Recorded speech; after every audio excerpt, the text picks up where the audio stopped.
저는 조지아는 우리 기도해 주신 분이 말씀하신 것처럼 90%가 정교회인데 거기에 아제르바이잔 무슬림들이 한 50만 명이 살고 있습니다.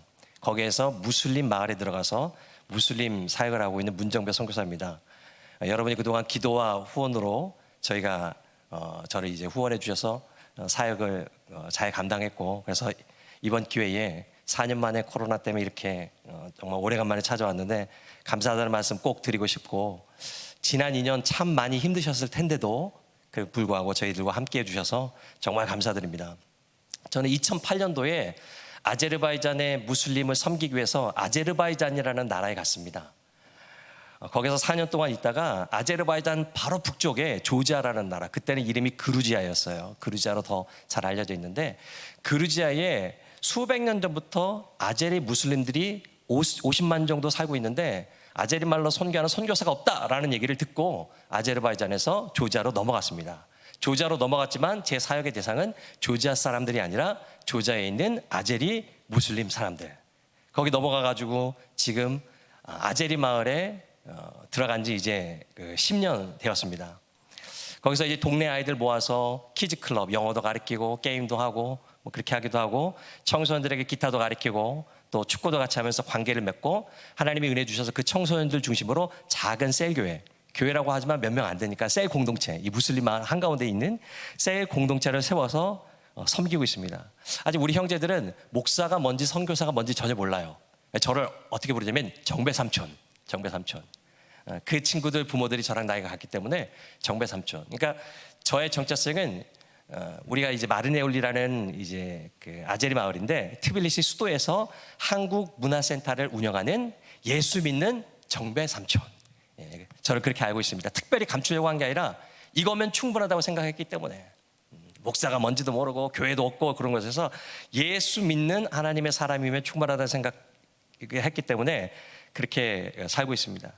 그래서 복음을 전하고 공동체를 꾸렸는데 하나님이 은혜 주셔서 점점 이제 작지만 성장하고 믿음이 성숙하고 있고, 또 작년에는 우리 형제들이 자발적으로 원해서 세례를 줬어요.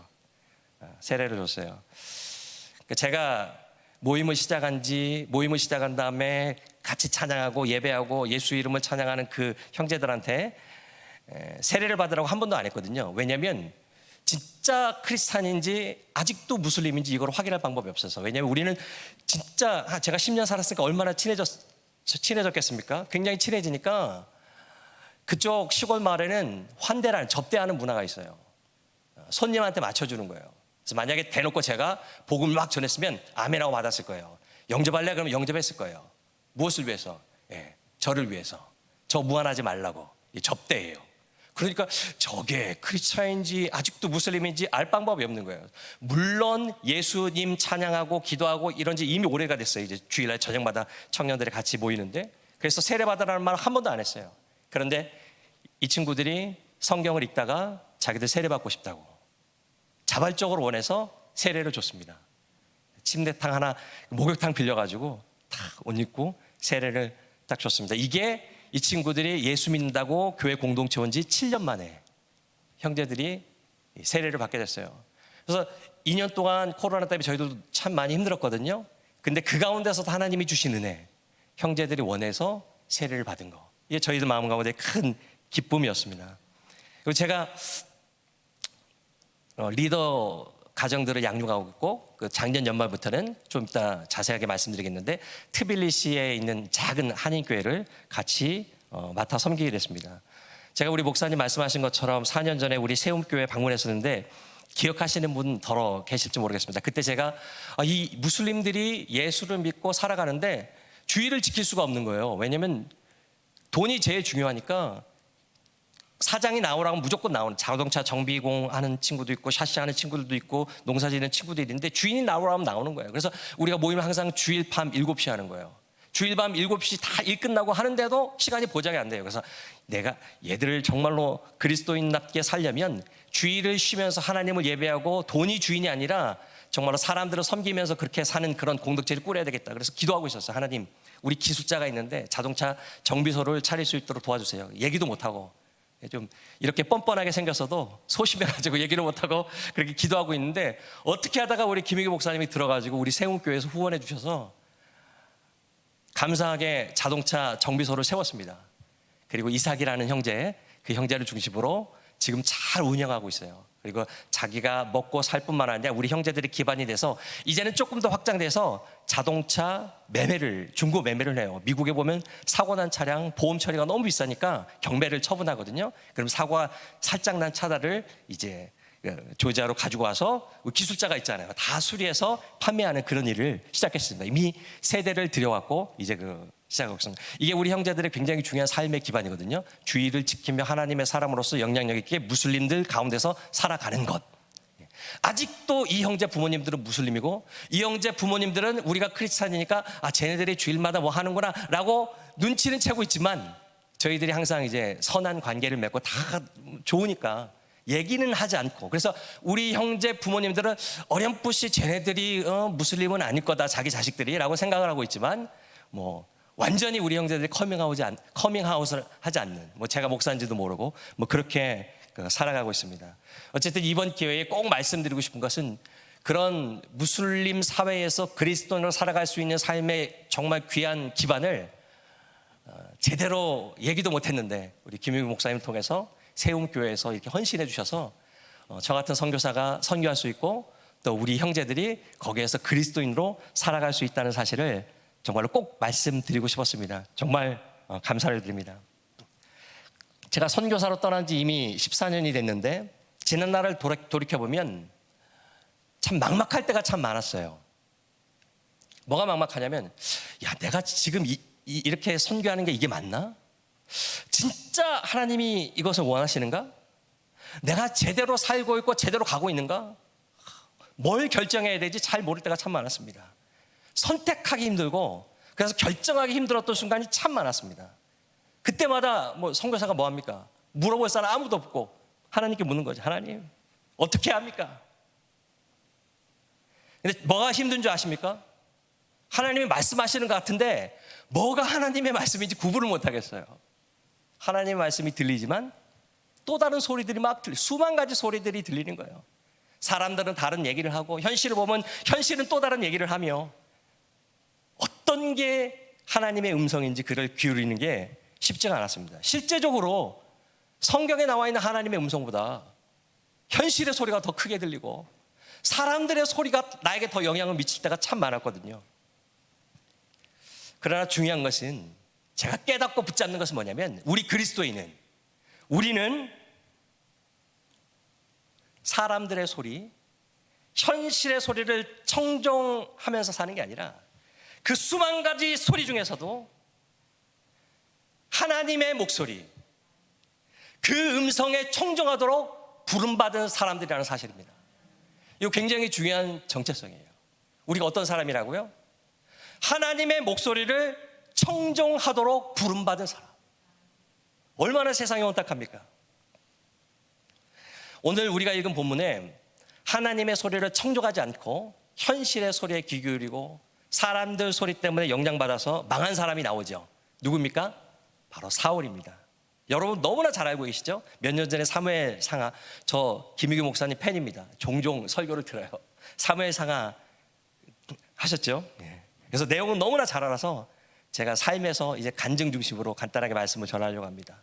사울이 크게 결정적인 죄를 지었는데, 첫 번째는 뭐냐면 블레셋과의 전쟁에서 전쟁이 임박했는데 하나님이 기다리라고 하는 거예요. 7일 동안 7일에 다 채워지도록 사무엘은 오지도 않고 백성들은 막 흩어집니다.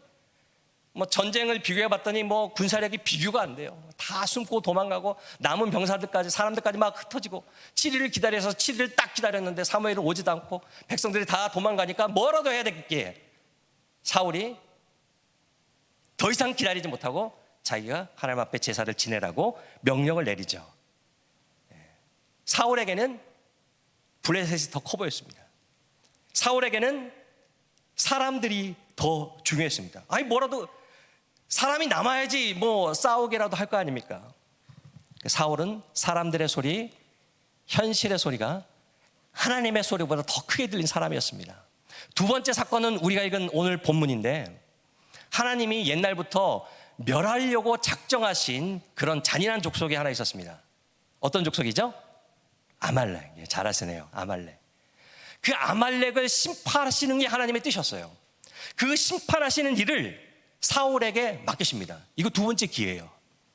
어떤 기회예요? 하나님의 말씀에 청종하도록. 하나님의 명령은 너무나 분명했습니다. 아말렉의 모든 것을 진멸하라. 사람이건 가축이건 짐승이건 모든 것을 진멸하라. 분명했습니다.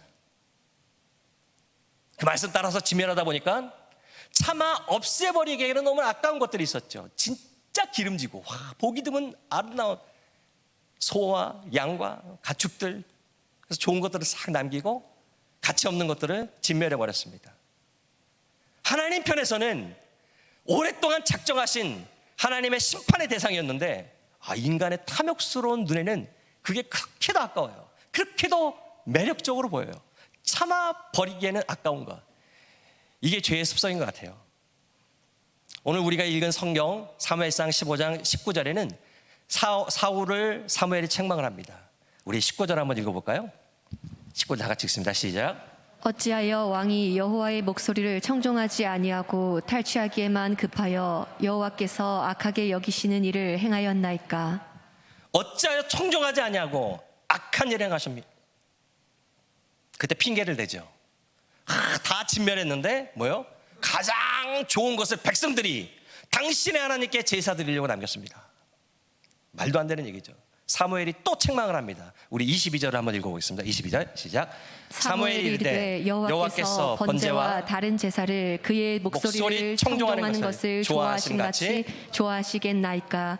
순종이 제사보다 낫고 듣는 것이 순양의 기름보다 나으니. 순종이 제사보다 낫고 듣는 것이 수양의 기름보다.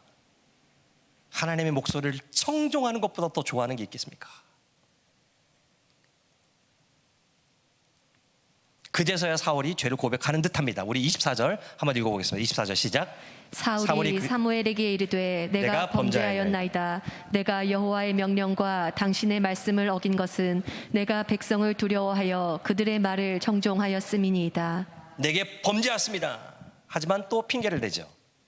그렇지만 말씀을 어긴 것은 뭐 때문에요? 백성을 두려워해서 그들의 말을 청종했다고. 핑계죠. 그렇지만 사실이죠. 저는 여기에 사울의 진심이 담겨 있다고 생각을 합니다. 백성들의 요구가 있었어요. 전쟁에서 이겼으면 그 수고한 백성들에게 전리품을 나눠주는 것은 상식적인 거예요. 그런데 하나님이 명령하신 일을 순종한다고 보통 받아야 되는, 마땅히 기대할 수 있는 그 수고한 대가를 포기하라는 거예요. 백성들이 못하러 버리냐고 압력을 넣은 거죠. 안타깝게도 사울은 하나님의 목소리 청종하는 것보다 백성들의 목소리를 청종함으로 하나님의 버림을 받게 되는 비극적인 종말을 맞이하게 됩니다. 사랑하는 여러분, 지금 세 가지, 이거 너무나 우리가 잘 알잖아요. 세 가지 소리가 들려지고 있습니다. 첫째는 하나님의 목소리입니다. 아말렉의 모든 것을 진멸하라. 너무나 분명해요. 다 알아요. 죄악을 심판하시는 하나님의 소리, 죄악을 용납하지 않는 하나님의 목소리. 진멸하다 보니까 두 번째 소리가 들립니다.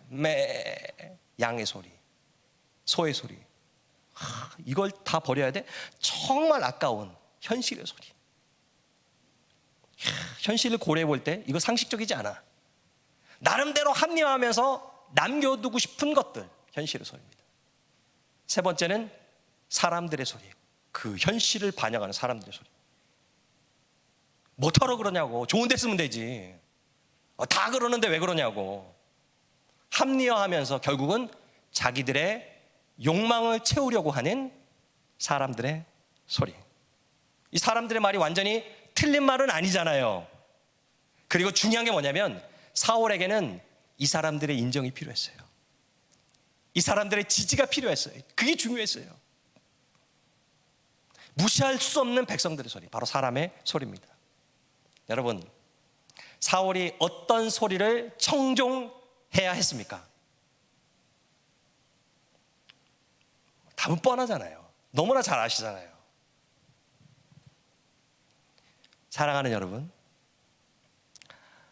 한국에 오니까 진짜 참 많이 힘들더라고요. 막 다들 어렵게 사시고 풍요로운 것 같은데도 다들 힘들고 마음이 무너져 있는 것들을 많이 봅니다. 뭐 우울증도 참 많고 분노가 막 쌓여 있고 별의별 소리가 막 들립니다. 아파트 값을 보면 막 나한테 뭐 다른 얘기를 하는 것 같고, 뭐 갑자기 그냥 뭐 코인으로 떼부자가 된 사람들 보면 막 진짜 그때나 지금이나 이 세상은 양과 소의 소리로 가득 찬, 그리고 백성들의 소리로 시끌벅적한 그 아수라장 같은 그런 혼탁한 세상인데, 그 세상 속에서 하나님의 목소리를 청종하도록 부름받은 사람이 바로 우리라는 사실을 기억했으면 좋겠습니다. 그 하나님의 목소리를 청종하면서 사는 저와 여러분이 되기를 주님의 이름으로 축원합니다. 아멘. 그런데 여호와의 목소리를 청종하는 게 쉽지가 않아요. 선교지에서도 마찬가지예요. 제가 선교지 얘기를 좀 해드릴게요. 제가 한 가정을 소개하고자 합니다. 첫 번째 사진을 좀 보여주시겠어요? 정말 잘생겼지요. 예, 저한테는 진짜 친동생 같고 조카 같고 형제 같은, 나이는 한 20살 적은데 저한테 그냥 반말로 정배 이래가지고, 저는 아제리 사람들이 다 그러는 줄 알았어요. 근데 YM이라서 미국 사람들이랑 하다 보니까 저한테 정배. 그러니까 이 아제리 사람들도 아시안이라서 절대 이렇게 20살 나이 난 사람한테 정배 안 하고 정배 삼촌 이렇게 부르는 거예요. 제가 몰랐어요 그때는. 그래서 그때 첫 발을 잘못 디뎌가지고 지금까지 정배 반발을 하는데, 가끔 가다가 기분 나빠요. 한국에서 누가 팀에 오면 야 너 정배라고 부르지 마. 한국 사람들 되게 싫어해. 내가 싫은데 되게 싫어해. 그래서 형제 이렇게 불러요. 어쨌든 이 형제는 저랑 같이 여기에서 같이 사역하는, 매일 만나고 그 교제하는 그 형제입니다. 유미드라는 형제고 잘생겼죠. 그 아내는 무지아라는 자매예요. 유미드, 무지아. 그 가운데 딸이 하나 있습니다. 안나조이라는 딸. 이들이 트빌리시에 있는 DTS에서 만났어요. 아내가 간사였고 형제가 훈련생이었어요. 그러다가 DTS 딱 끝나고 거룩한 일을 도모해서 둘이 결혼을 하게 됐어요. 그리고 저랑 같이 사역을 하고 싶다고 해서 같이 이제 사역을 하고 그렇게 지냅니다. 이 형제가 아제르바이잔 청소년 그 축구 청소년 대표 출신이에요. 그래서 딸 하나 있는데 마음에 꿈이 하나 뭐였냐면 아들을 낳아서 아들이랑 같이 축구하는 거. 그게 꿈이었어요. 이게 바로 3, 4년 전 사실입니다. 그래서 이때쯤 기도하다가 임신을 했어요. 둘째를. 그리고 병원에 갔더니 바라는 대로 아들이었어요. 너무나 좋아했죠. 근데 의사가 정밀 검진을 하더니 다시 좀 더 검사해보자고, 내가 좀 이상하다고. 뇌 검사하다가 나중에 딱 불러가지고 뭔 말하냐면, 얘 뇌가 정상적이지 않다고. 이미 뇌에서 물이 차고 있고 그 물이 흘러가지고 허리에 물이 고이고 있고, 이 뇌 크기가 물 때문에 작다고. 그리고 뇌 모양이 정상적이지 않으니까 얘는 뱃속에서 죽을 확률이 높고, 잘못하다가 출산하다가 엄마도 죽을 수도 있고, 그리고 만약에 태어난다 하더라도 평생 정상적으로 살 수 없다라고 얘기를 했어요. 그러면서 현지 의사가 조언하는 게 뭐냐면, 우리 유산시키자. 이런 경우에 아제리 사람들 100% 유산입니다. 조지아 사람들 100% 유산입니다. 왜요? 의사가 의학적으로 유산시키라고 했는데.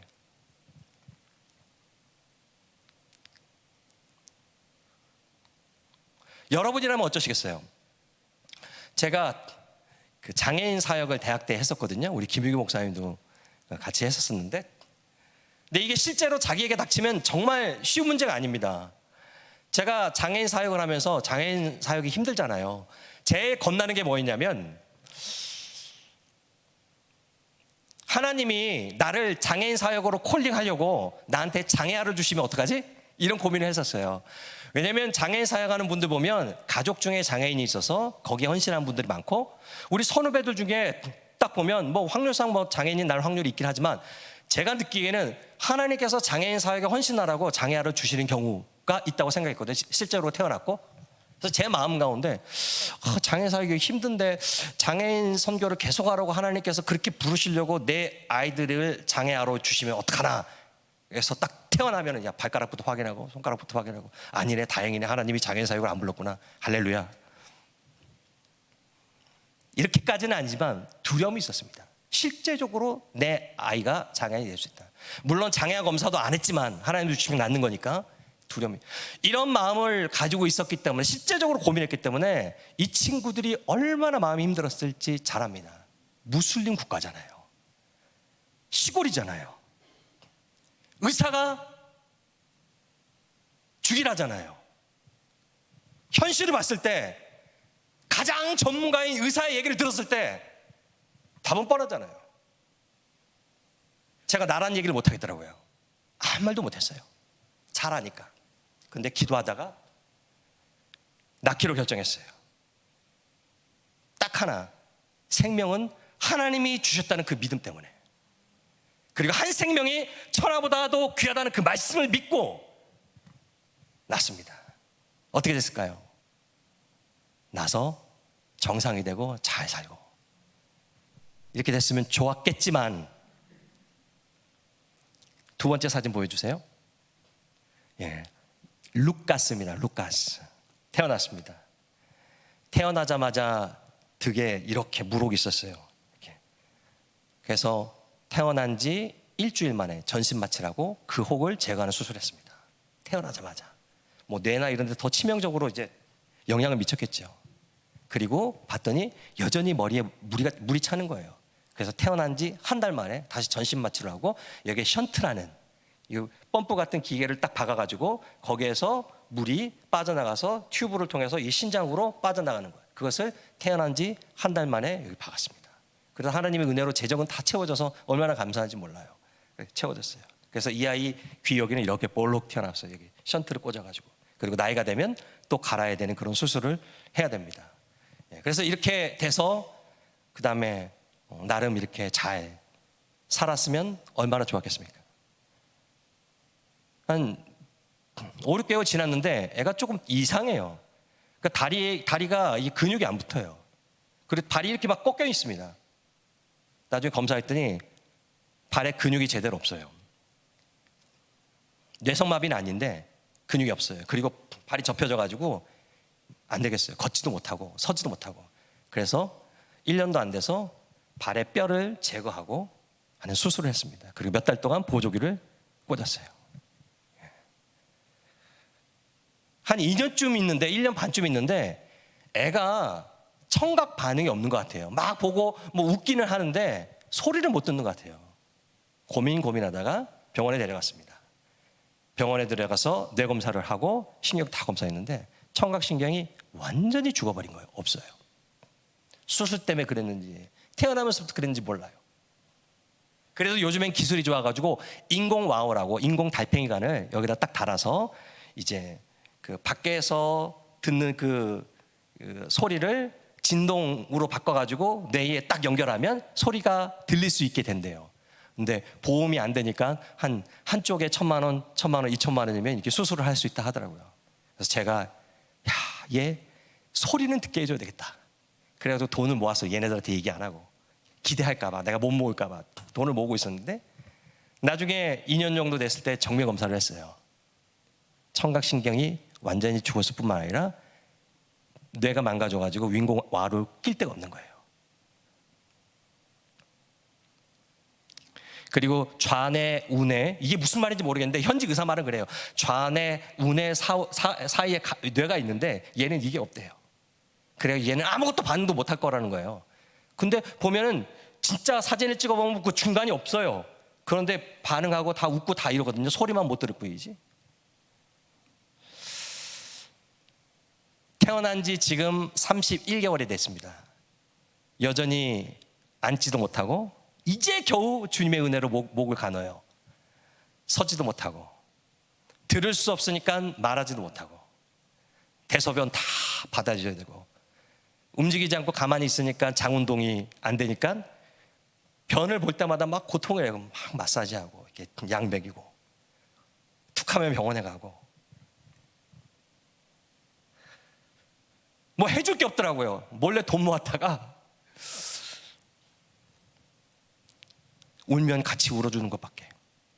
근데 그 주변에 있는 형제들이 뭐라는 줄 알아요? 그것도 예수 믿는 형제들이 부모가 죄를 지어서 그렇대요.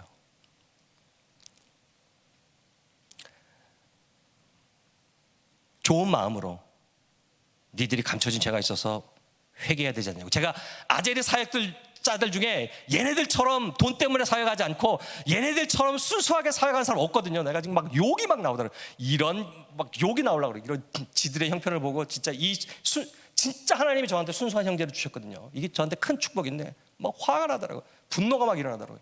이런 하고 싶은데 이런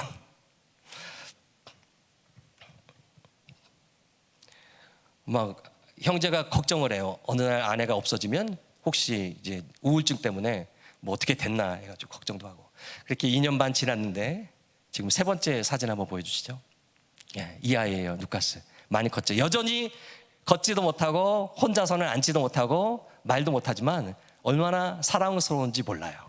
사랑스럽고, 그리고 감사한 게 뭐냐면 이 ü미드 무지아 형제가 그 고통 중에 얼마나 신앙이 깊어졌는지 몰라요. 그래서 같이 예전에 보면 이 형제랑 얘기하다 보면 저게 어떻게 인간이 되려나, 어떻게 저거를 사역자가 저게 할 소린가, 야 어떻게 저렇게 성경을 저렇게 보지, 이럴 때가 있었거든요. 그런데 요즘에 같이 셀 모임하면서 서로 말씀을 나누면 이렇게 깊어졌나? 제가 은혜를 너무 많이 받아요. 이런 것까지 아나? 너무 애도 너무너무 사랑스럽고. 이 ü미드 형제가 고백하는 게 뭐냐면 이 아이가 다른 집에 갔었더라면 벌써 죽었을 거라고. 하나님이 우리한테 선물로 주셨다고. 그래서 우리 관계도 더 아름다워졌고, 그러니까 이 형제가 아버지의 마음, 하나님의 마음을 알아요. 남을 함부로 정죄하지 않고 긍휼한 마음이 있어요. 아픈 사람 보면 원래 착했는데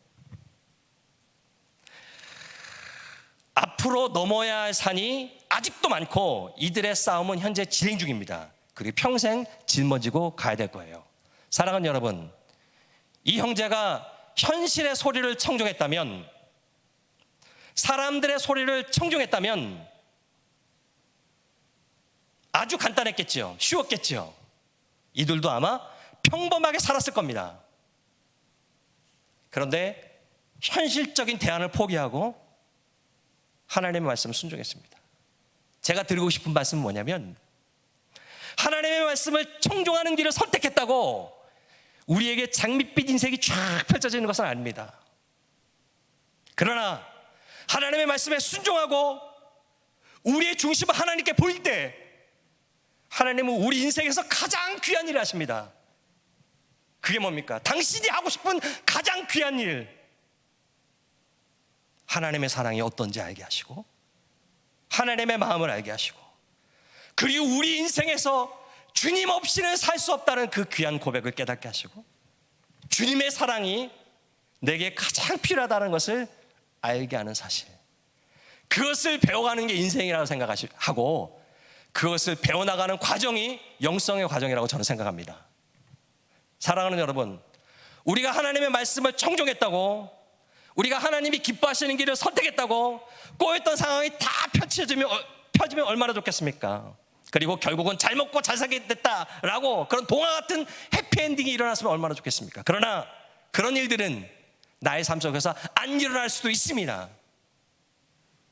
그러나 그 선택에서 나의 중심이 드러날 것이고, 하나님은 나의 중심을 보실 것이고, 진짜 내 삶의 주인이 누구인지 그것이 드러날 것이고, 그런 나를 하나님이 받으셔서 하나님이 원하시는 일을 하실 겁니다. 내가 원하는 게 아니라 하나님이 가장 원하시는 일.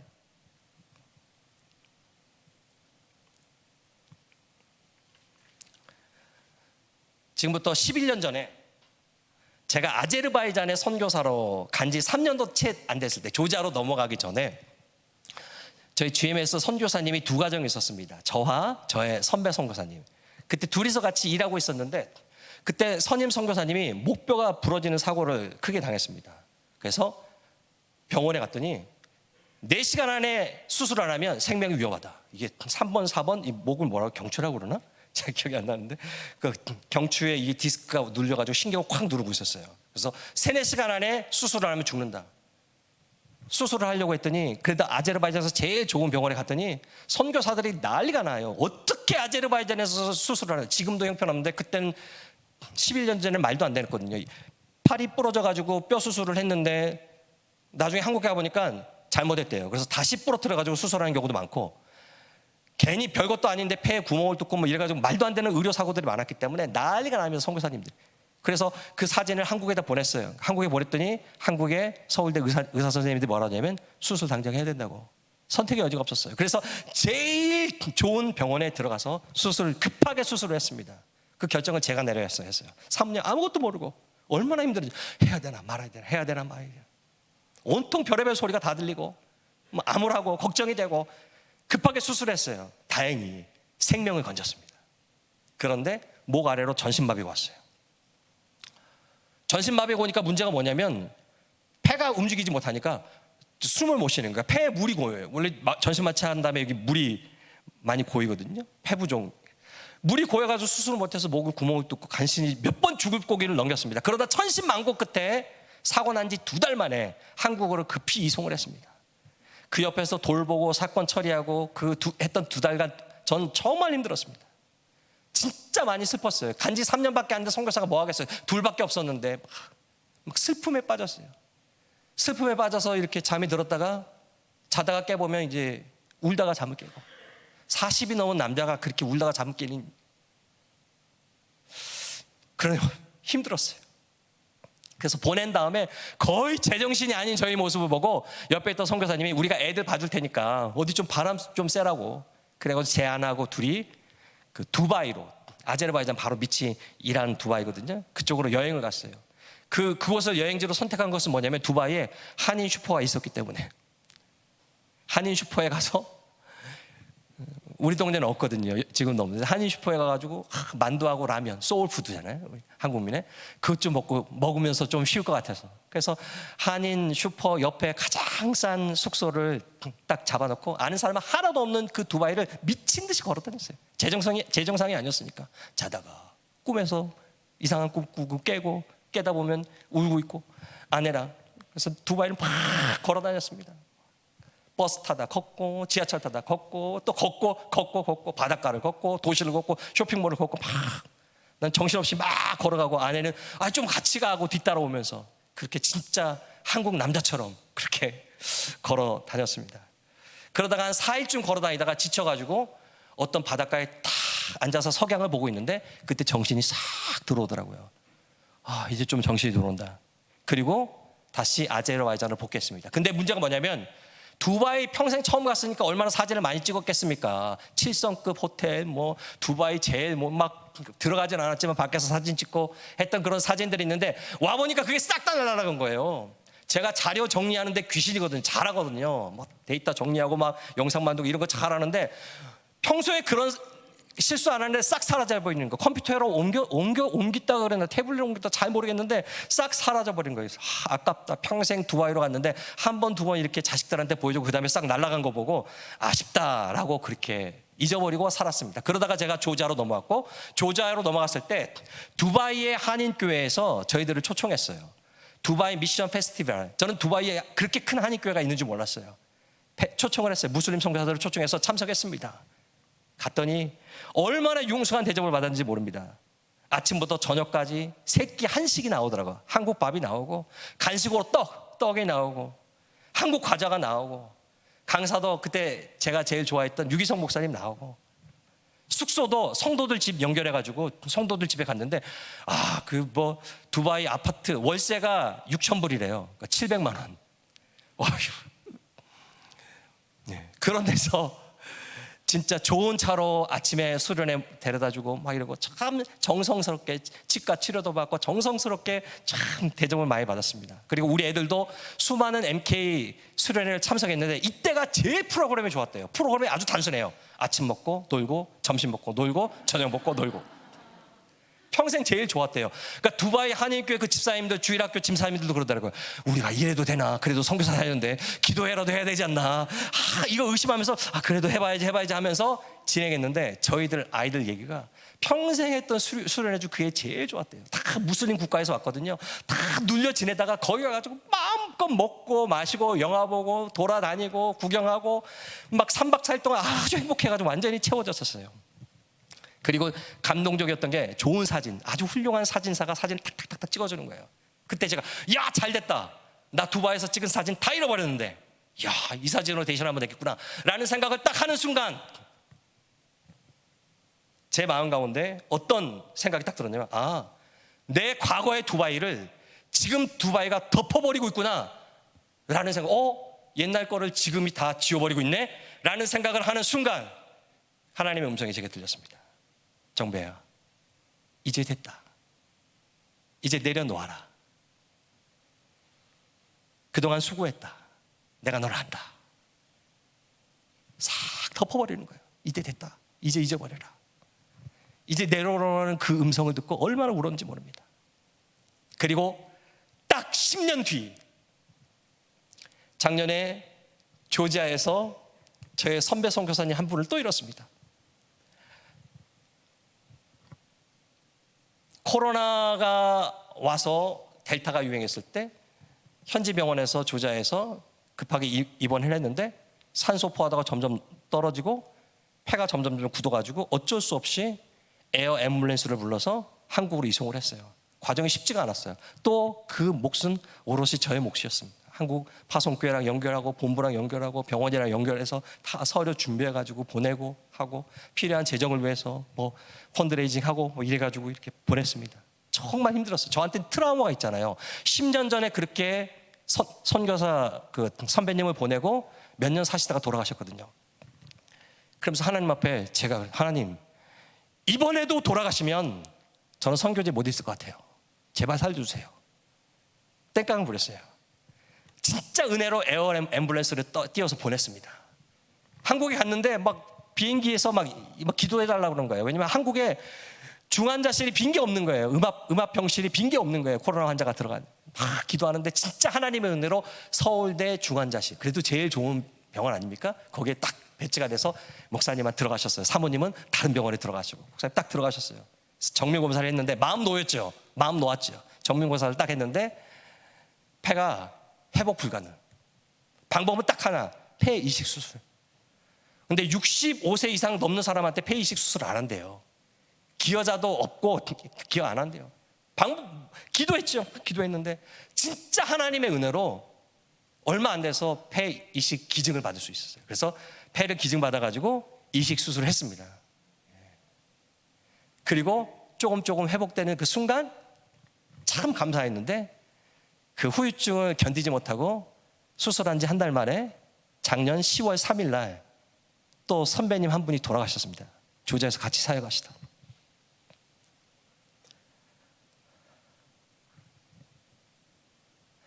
하나님, 나한테 왜 이러세요? 왜 이러시는 거예요? 우리 아제르바이잔 조지아 같은 팀인데 5가정인데 벌써 과부가 둘이에요. 과부가 둘. 남자 셋밖에 안 남았어요. 목사 셋밖에 안 남았어요. 하나님 왜 이러시는 거예요? 정말 저한테 왜 이러시는 거예요? 나 어떻게 하라고? 그랬을 때 주님께서 마치 설명해 주시듯이 그 선교사님 이름이 정종옥 선교사님인데 정종옥 선교사님의 마지막 1년을 그림처럼 저에게 탁탁탁탁 보여주시면서 설명해 주셨어요. 당신이 당신의 사랑하는 아들을 마지막으로 위로하고 다 둘러보게 하신 이후에 준비시켰다가 내가 내 품으로 데려왔노라고 1년 모습들을 탁탁탁탁 보여주죠. 사실 이 선교사님이 코로나 전에 한국에 치과 치료가 급해가지고 갔거든요. 근데 코로나 딱 터져가지고 머물러 있었던 거예요. 제가 그 한인교회를 같이 설교하면서 이제 나오나 저제 나오나 기다렸거든요. 막 추석을 지내더니 그 다음에 설도 지내고 비행기가 안 되고 막 이렇게만 하는 거예요. 선교사들이 제일 그리운 게 뭔지 아세요? 한국에서 추석을 가족들이랑 한번 보내는 거, 설날을 가족들이랑 한번 보내는 거, 지지고 볶고 성구영신 성탄절 그렇게 한번 해보는 거. 다 아득한 옛날이거든요. 우리는 다 평일이고 아무것도 없어요. 무슬림 마을이고.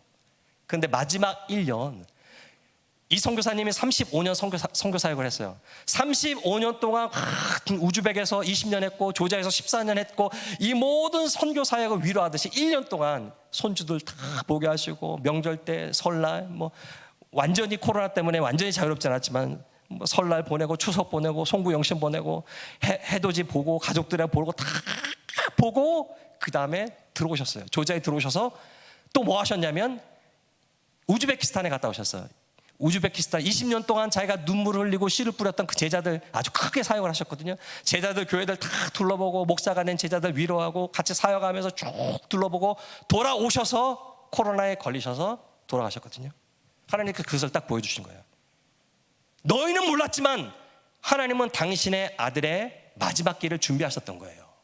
그리고 세상의 모든 수고로운 수고를 다 마무리하고 당신 품으로 받기 위해서 특별한 보너스 기간으로 1년 동안 살게 하셨다고 저에게 말씀을 하셨어요. 마치 모세가 가나안 땅을 앞두고 느보산에서 이스라엘 가나안 땅 들어갈 가나안 땅도 보고 자기 백성들을 보고 다 격려한 다음에 하나님 품으로 데려갔던 것처럼 하나님께서 그렇게 하셨노라고 저한테 말씀해 주시는 거였습니다. 그리고 저는 우리 정선교사님이 남기신 그 한인교회를, 작은 한인교회 몇 가정 없거든요. 이게 8가정이거든요. 한인교회를 맡게 하셨습니다. 저보고 맡아달라고 해서 제가 맡고 있습니다. 코로나 때문에 정말 몇 가정 안 남았는데 이제는 무슬림 사역과 이 한인교회 사역을 같이 하고 있습니다. 아직도 여러분 마음 한켠이 시려요.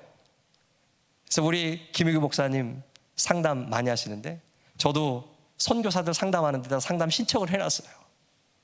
머리로는 다 이해가 돼요. 하나님 하신 일 다 알아요. 그런데 마음이 아파요. 슬퍼요. 성도들을 위로하고 케어해야 되는데 성도들은 기껏해야 몇 년 안 하는데 저는 10년 이상 알았거든요. 내가 더 힘들어. 그런데 어떻게 해요? 하나님이 맡기신 그 귀한 영혼들 케어해야 되는 일. 하나님이 맡기셨다라는 그 말씀의 뜻에 순종하는 마음으로 오늘도 조지아에서 살다가 이렇게 왔습니다. 사랑하는 여러분, 제가 드리고 싶은 말씀은 하나님의 말씀을 청동한다는 것이 내가 원하는 삶을 보장해 주는 것은 아닙니다.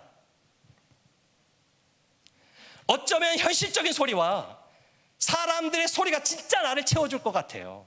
사울이 그랬어요. 그래서 사울은 자기의 결핍을 사람들로 채우려고 했고 업적, 현실로 채우려고 했습니다. 그래서 그들의 소리를 청종했지요. 그러나 우리가 분명히 기억해야 되는 것은 우리를 채울 수 있는 것은 오직 하나님의 사랑밖에 없다는 사실입니다. 우리를 채울 수 있는 분은 오직 하나님밖에 없다는 사실입니다. 그래서 우리가 하나님의 목소리에 청종해야 되는 겁니다. 여러분은 옆에 있는 남편이 여러분을 채워줄 것 같아요? 절대 못 채워요. 그 큰 마음을 어떻게 가냘픈 저 같은 남자 하나가 채워줄 수 있겠어요? 못 채워요. 남자 성도 여러분, 아내가 여러분의 마음을 다 알아주고 다 채워줄 수 있습니까? 우리 교회에서 그 얘기 했더니 남자 집사님들이 아멘 그러더라고요. 아멘. 자녀들이 여러분을 채워주던가요? 우리를 채우라고 자녀 주신 게 아니잖아요. 아파트가 몇 채 더 생기면 그 마음이 채워질까요? 온 천하를 다 주어서 내 마음에 꾸겨 넣어보세요. 그게 채워지는가? 절대 채워지지 않습니다. 천하보다 더 크니까. 채워야 되는 것으로 채우지 않고 채울 수 없는 것으로 채우려고 할 때 절대 그 결핍은 메꿔지지 않습니다. 그래서 우리가 하나님의 목소리를 청종해야 합니다. 사랑하는 여러분, 현실을 기준으로 하면 우리 위미드 형제는 평생 불행한 선택을 한 거죠. 사람들의 시각을 기준으로 하면 우리 정정욱 선교사님 진짜 말년이 불행한 선교사죠. 그러나 하나님 편에서는 이 위미드 형제는 정근처럼 다듬어지는 진짜 하나님의 보물이었고, 하나님 편에서는 정정욱 선교사님은 보배롭고 존귀한 하나님의 아들. 그래서 수고로운 짐을 다 내려놓고 하나님이 안아두시는 그 사랑하는 아들. 우리에게 뭐가 더 중요합니까? 우리가 이것 때문에 사랑하는 거 아닌가요? 하나님 때문에? 현실은 다른 얘기 할 거예요. 사람이 채워주지 못해요. 제가 제일 사랑하는 형제이자 친구이자 목사님, 김유규 목사님 올 때마다 너무 위로를 받는데 여러분, 김일구 목사님이 여러분을 채워줄 수 있을 것 같습니까? 김일구 목사님으로 채우려고 하지 마세요. 목사님 힘들어요. 아내가 저보고 막 채워달라고 그러면 제가 어떻게 채워줘요? 힘들어요. 우리를 채울 수 있는 것은 하나님밖에 없기 때문에 그 음성 들으며 오늘도 주님 바라보며 달려가는 게 우리의 삶이고, 그래서 저는 오늘도 유미드 옆에서 살아갑니다. 그리고 정정옥 선교사님이 남겨놓으신 그 사역을 감당하고 있습니다. 여전히 현실의 소리가, 그리고 사람들의 소리가 저에게 들리고 제 마음을 무겁게 하고 지치게 하고 때로는 슬프게도 하지만 그 가운데서 들리는 하나님의 음성을 들으며 한 걸음 한 걸음 내딛으려고 노력하고 있습니다. 기도해 주시는 여러분이 계셔서 제가 그 길을 가고 있습니다. 우리 함께 기도했으면 좋겠습니다. 사랑하는 여러분, 여러분은 어떤 소리에 귀를 기울이고 계십니까? 어떤 소리 때문에 지난 일주일 동안 영향을 받았어요? 무엇 때문에 여러분의 마음이 무너졌고 무엇 때문에 흔들렸습니까? 누구에게 위로받기 원했어요? 무엇으로 채우려고 하셨습니까? 채울 수 없는 것으로 채우려고 하진 않았습니까? 여러분, 우리를 채울 수 있는 분은 하나님 한 분밖에 없습니다. 우리를 충만하게 만족하게 채울 수 있는 것은 하나님의 사랑밖에 없습니다. 오직 하나님의 사랑만이 우리를 채운다는 사실을 믿으면서 오늘도 그 음성을 청종하는 우리가 되길 소망합니다.